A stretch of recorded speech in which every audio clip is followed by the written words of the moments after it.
Welcome back to GMs for Hire. I'm Matthew Perry alongside the rest of the gang, Will, RJ, and Jamil. We're back with the week 9 predictions for the NFL. Uh, Last week was kind of rough for everybody.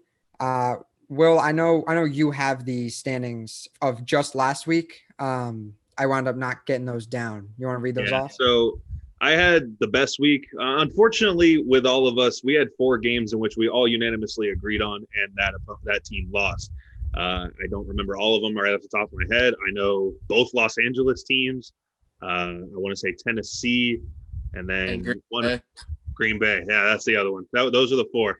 Those are the 4 games we all lost unanimously. But at the end of it, uh, Matt ended up going 7-7. Jamil and RJ both went 8-6, and then I went 9-5 to end to recap last week. Again, not the greatest of weeks. 9-5 is good, but we've had way better weeks. I mean, I think Jamil and I are both coming off of 10-4 and 11-3. So I mean, definitely room for improvement this week. Yeah, for sure. An update on the overall standings. Jamil is still our lead dog. He is 78, 41, and 1. Will not far behind, only 1 game back. He's 77, 42, and 1. I myself, despite the bad week, I'm only 4 games behind the leader, Jamil. I'm 74, 45, and 1. And RJ coming up the rear might make a pass on me this week. We'll see. He's 72, 47, and 1. Our bye teams this week are the Browns, Bengals, Rams, and Eagles. They will be missed. But here we go. Only 3 games this week where we differ. We'll start with the Sunday 1 o'clock games. The Denver Broncos will be taking on the Atlanta Falcons. Myself, RJ, and Will all sided with the Atlanta Falcons. Jamil, the odd man out, he sided with the Broncos. Jamil, let's hear why the Broncos. Let's be honest, we all know why. I've stated several times now that I'm just not going to pick the Falcons. Yeah, they look better, but I'm gonna chalk up last week to we didn't see the rain coming in. We didn't know there was a hurricane in the Gulf. Rain came in. We didn't throw the ball effectively in Carolina. We didn't get Mike Davis the ball enough.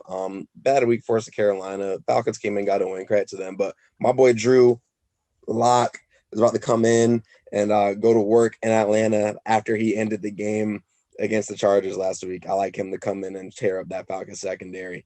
My boy Drew Lock. Will, why are you going with the Falcons? I'm a Drew Lock fanboy, but I can't fanboy him that much. I mean, come on. I'm going to go with the Falcons just because, I mean, I've been saying, similar to Jamil, I've been saying kind of the same thing every single week myself. Their offense is ridiculous. Their offense can score at will. They have nothing really stopping them from dropping 40 points almost every single week. Again, they're 2-1 under their new coach, Raheem Morris. Is that their name? Shout out Raheem Morris. Shout out Bucks. Yeah, there you go. 2-1 underneath the new head coach, and the only reason that they lost the 1 game is because Todd Gurley literally couldn't stop himself from scoring. Other than that, they would be undefeated. I think that locker room has a complete new lookout on the season. It may be a little too late with some of the other teams in that division, but things are definitely looking up in Atlanta. They seem to be scoring at will. The defense is playing a little bit better.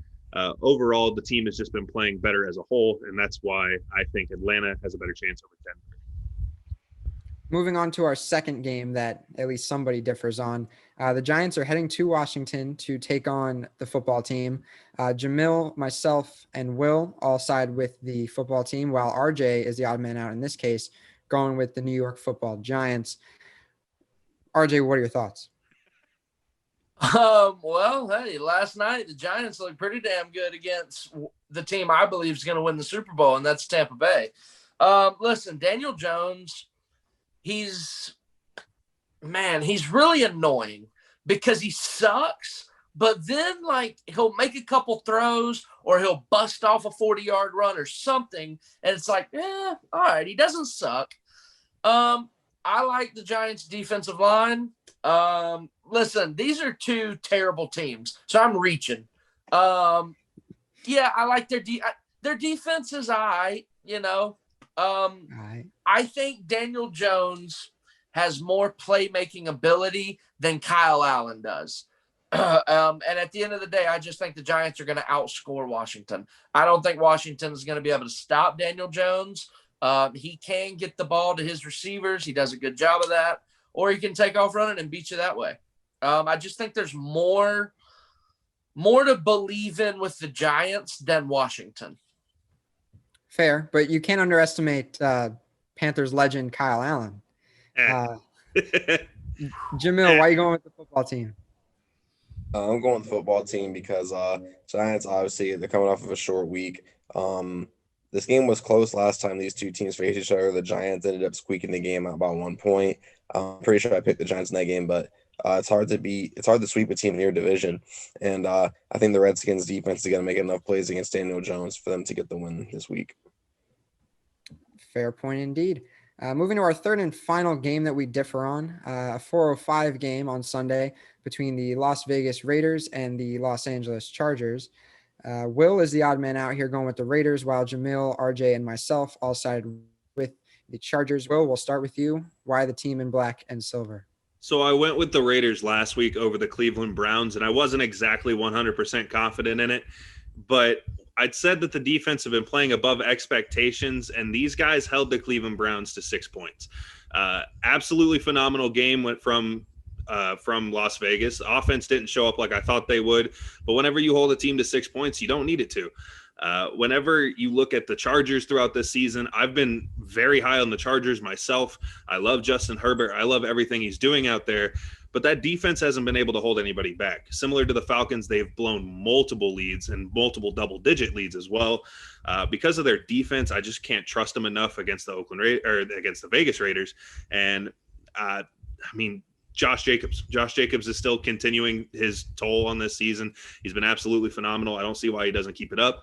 So why do I keep calling him Oakland? Vegas over LA for me. RJ, what puts the Chargers over the Raiders for you? Well, the Raiders are another annoying team. They look good, and then they look bad. And then they look good. They keep drawing you in, and then they push you away. And I think they drew everybody in. You mentioned they held the Cleveland Browns to only 6 points.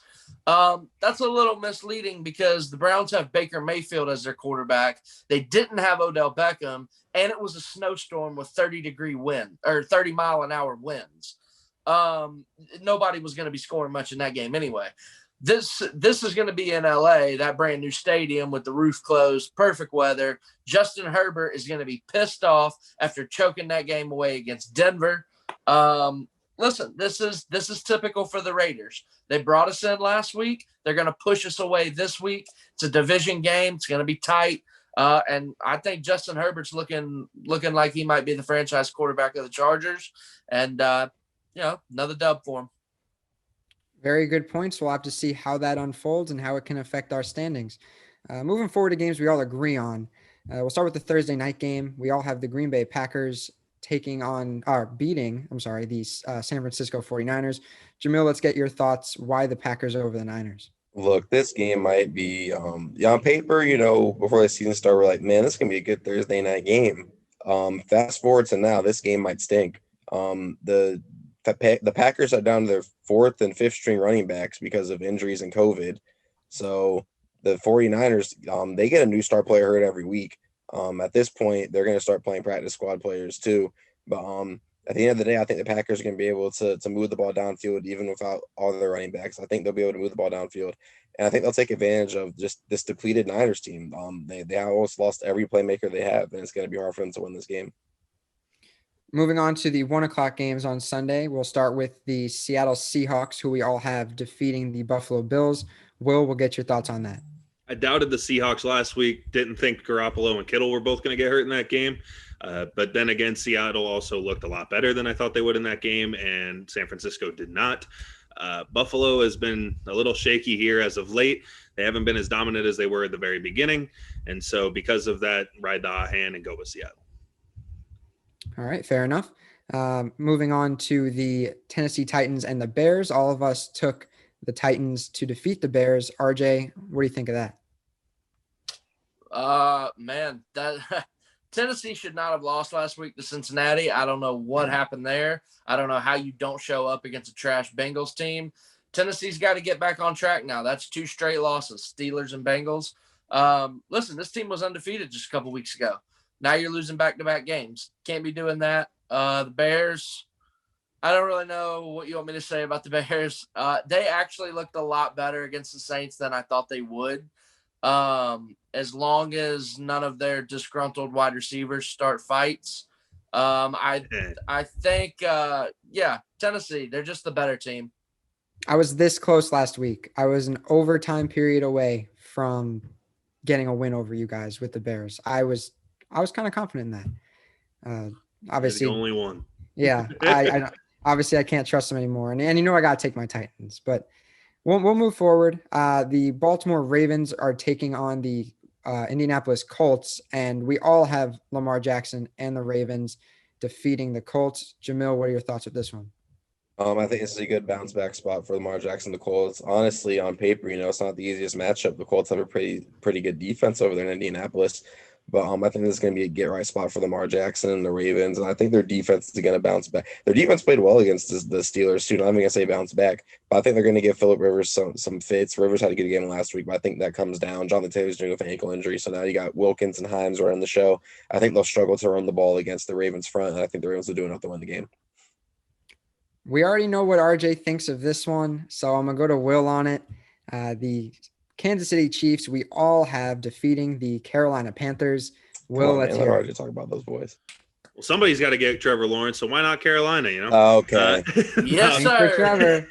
No, yes, so sir. it's Kansas City. It's one of the better teams in the NFL, and it's Carolina. It's not one of the better teams in the NFL. It comes down basically to that. Kansas City is better than them in almost every single facet. I don't see a facet in which they're not.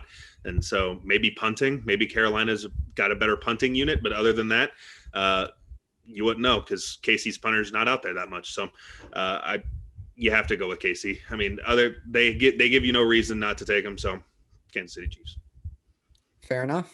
And that will put the Carolina Panthers at 3-6 for those counting at home. 3-13 is still on the table, which is still 3 more wins than the New York Jets. Yeah, there's a lot of losing to do and a lot of winning that the Jets need to do if you want any chance at Trevor. But we're hoping a lot of season left. We're hoping for it. Moving on. You tell yourself to sleep at night, dude. Moving on to the next game, we have a team that had a real good offense last week, or at least a real good running back, taking on a team that had a real weak defense. We all went with the Minnesota Vikings, who led by Dalvin Cook and his 4 touchdowns last week, over Matthew Stafford and the Detroit Lions. RJ, I'll get your opinions on this one. This was probably the closest game for me, actually. Minnesota, before the season, I was crazy high on.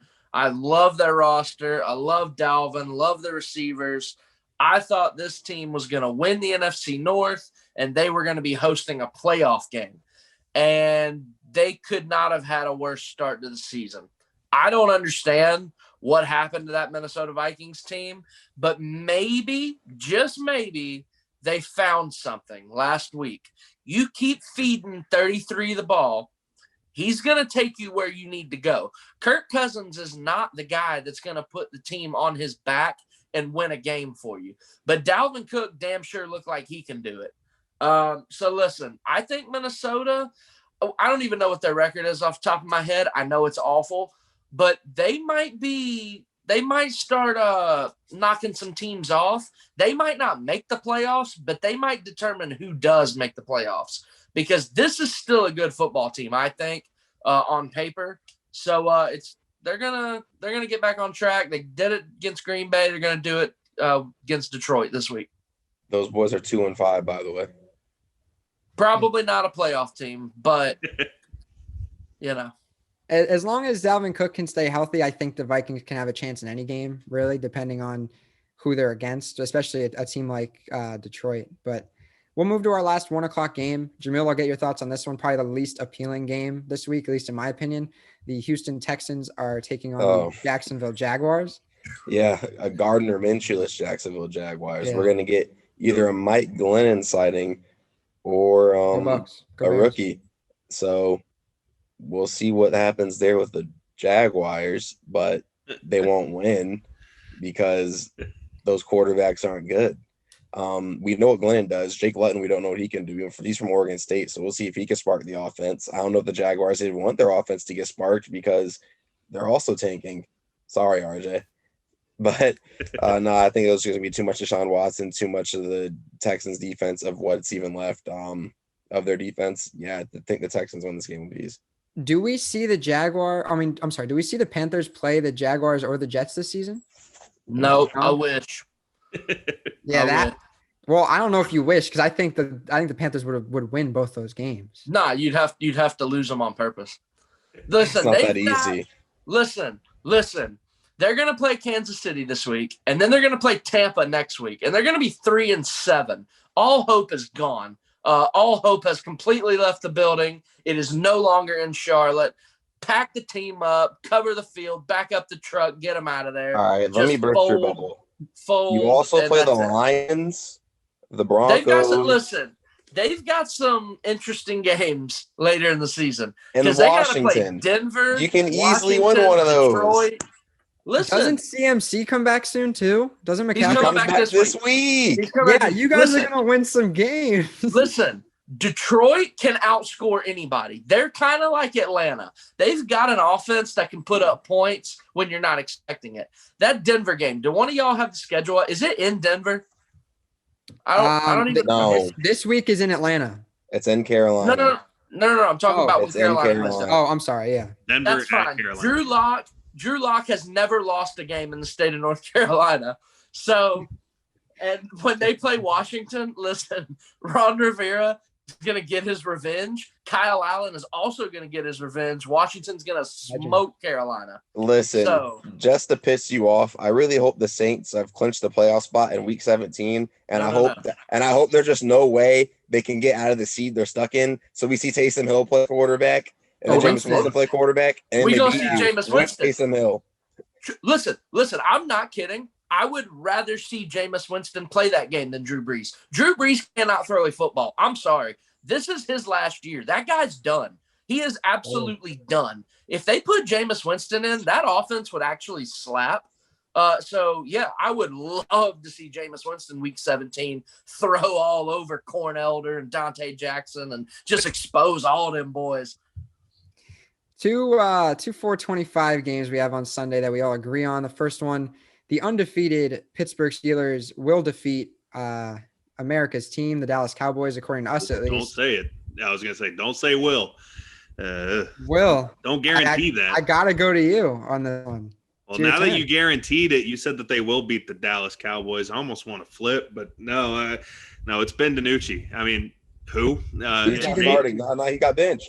Oh, is it Dalton again now? It's Gilbert season. Dalton has COVID. Who? There you go. Gilbert, the pride of the Orlando Apollo. XFL, baby.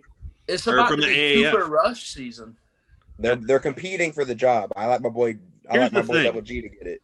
Long story short, nobody knows who's going to be under center for Dallas, and the Steelers are undefeated. I mean, what more do you need to know? I mean, that's what we're doing here. I mean, that writes itself. I mean, it's pretty self-explanatory. For anybody that plays daily fantasy football, the Steelers defense is priced at the highest price point a defense has ever been on FanDuel this week. So that should let you know. There you go. According to FanDuel, looks like we have our answer. Our final 425 game that we all agree on, we have the Arizona Cardinals defeating the Tua-led Miami Dolphins. This one was kind of close for me. I don't know. How'd you feel about this one, Jamil? Yeah, like I told you earlier, I kind of like what the Dolphins are doing, but last week they obviously won against the Rams, and Jared Goff looked horrible. Shout out to Will. It was not golf season. Tua really didn't have to do anything. The defense and special teams carried them all the way. So I want to see Tua have to make some plays for this offense. The Cardinals secondary isn't the best, so they'll be able to be picked apart. But it will be tough to stop this Arizona-led offense. I just think it's going to be a little bit too much Kyler Murray for them to win this game. I think it's going to be close. I think the Dolphins are taking all the right steps into becoming a very good team in the AFC in the next few years. Yeah, I'm most interested in seeing Kyler versus Tua. I think that's a very powerful quarterback matchup. And honestly, I think it'll be higher scoring than most people expect, but it'll be exciting for sure. Moving to the primetime games, we have the local boys, or at least for the three of us, the Tampa Bay Buccaneers. We have them defeating the New Orleans Saints. RJ, you already got a smile on your face. Let's hear it. I just told y'all, Drew Brees sucks.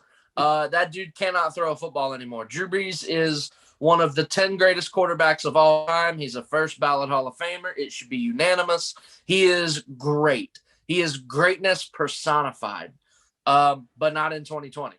In 2006, all that, he was great. 2020, the guy sucks. He cannot throw a football. Tampa Bay probably should have lost against the Giants, and they found a way to win. This defense is disgusting. And I know everybody points to, when Brady signed here and all these eyes were, shifted to Tampa, like, whoa, they might have something down there. Everyone kind of overlooked this defense. And quietly, this defense is one of the most complete defenses in the league. It's up there with Baltimore and Pittsburgh, in my opinion. So I think Drew Brees is actually going to have a very, very tough time Sunday night. Listen, I don't think Tampa's going to blow the doors off of the Saints, but it's going to be hard for the Saints to score. Like, I'm not kidding. Like, I just don't think it's going to be easy for them. And let's not forget, it's also the debut of Antonio Brown wearing that red and pewter. Everyone's going to be wanting to see that. He will have a touchdown against the Saints. That is a hot take, in my opinion, considering how many guys that the Bucs have that Tom Brady can go to, many options, but all eyes for sure will be on Antonio Brown and the Buccaneers as they take over primetime Sunday night. Moving to our final game, a Monday night game that really kind of feels like a Thursday night game, if we're being honest with the matchup. Will, we were talking about this one yesterday. We all got the Pats over the Jets, who are still looking for their first win. We'll get your thoughts. Here's a team that thinks Sam Darnold, Frank Gore, and a wide receiver core led by Brashad Perriman is a recipe for success. Next question. I mean, that should tell you everything you need to know. It's probably bottom 5 quarterback in the league, the oldest man in the league, and then one of the most boomer bust wide receivers of all time. The only thing he's good for is a deep ball. I don't care how bad the Patriots have been playing. I don't care who you're playing. If you're the Jets are going to lose against the bye week the following week. I mean, the Jets are fucking horrible. I mean, there's no way around it. There's no positives about it. The one bright spot they had was Avery Williamson. They just shipped him to Pittsburgh. I mean, there's literally nothing good about this team other than the fact that it could be the future home of Trevor Lawrence. And even then, it's bad for him. I mean, it doesn't get better just because he's there. It's not going to be any better. It's god-awful. Scrap the whole franchise. 0-16. Write it down. It's not out of the question yet, but imagine a world where Trevor Lawrence is the next quarterback of the New England Patriots. I mean, they're what, 2-5, I want to say, 2-6, something like that. Something not good. Something better Bill chance Belichick. than the Panthers. Yeah, something Bill Belichick has not experienced in quite a while. It really raises questions as to, who was the system guy? Who carried in New England? Since we have the time, I'll ask the floor. Was it Belichick or was it Brady? This is something I've been thinking about for a bit. I mean, Brady's played fine. But, Patriots have had a lot of issues just because of Cam Newton with COVID, between issues with Stephon Gilmore. I want to say he got COVID at a point. They've had not the easiest of times. I mean, is Bill Belichick started before the season when they had 6 starters opt out of the season. Dante Hightower, Marcus Cannon, Patrick Chung, guys like that. They're missing a lot. They're definitely not the same Patriots team. Granted, if you look at Belichick's record without Brady, it's not exactly great. But I mean, guy's got 6 rings. What more do you want to do? I think it's too early to tell, but if we had to say right now, I'd say Brady. Right now, off first impression, it's definitely Brady. Yeah, but the Bucs are winning and the Patriots aren't. But if you look at the roster, the Bucs have a lot better roster right now than the Patriots. Exactly. It was both of them. Tom Brady's not winning 6 Super Bowls without Bill Belichick, and Bill Belichick's not winning 6 Super Bowls without Tom Brady. It just so happens that they broke up right at the perfect time to make Brady look great. This offense in Tampa is loaded. I mean, it's stupid. You're going to have guys that would start for every other team not getting much playing time here in Tampa. We're just loaded. New England's roster, however, I mean, it's garbage. That's the reason Tom Brady left. And Cam Newton, I still have faith in him. That's still my boy. But he can't, like, he doesn't look good in New England, and that's because he can't. Who can look good in New England right now? That offense and that defense too, because you guys mentioned all the guys they had opt out of the season. Their roster is just not good. And I really don't care how good of a coach Bill Belichick is. At some point, you can draw the X's and O's all you want, but if you don't have the dudes that are going to go out there and make the plays, you're not going to win. Like, you're just not. That roster is absolutely awful. So I still think the Brady-Belichick relationship was 50-50 because I think they needed each other.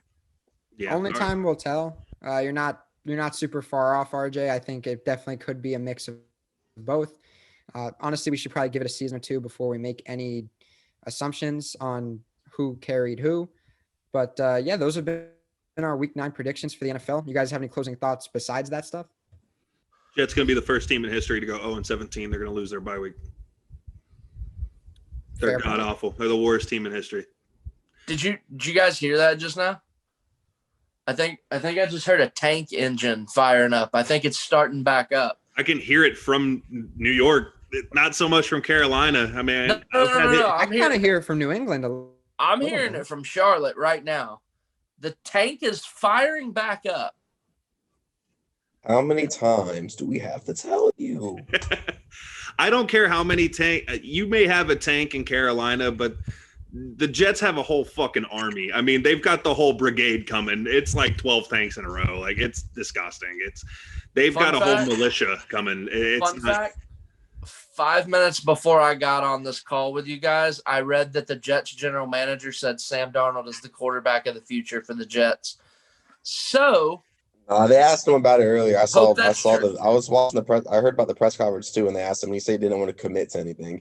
If you have pick one, but he did say Adam Gase isn't the only one to blame. If you have pick one of round one in the upcoming draft, and 16 out of Clemson is there, you're gonna take him. I don't care who your quarterback is. There's a reason you have the first overall pick. Figure it out. Sam Darnold, best Jets quarterback since Joe Namath. We'll leave it at that. For the rest of everybody else, or for RJ, Jamil, and Will, I've been Matthew Perry. For GMs for Hire, these have been our Week 9 predictions, and we'll see you next time. See ya.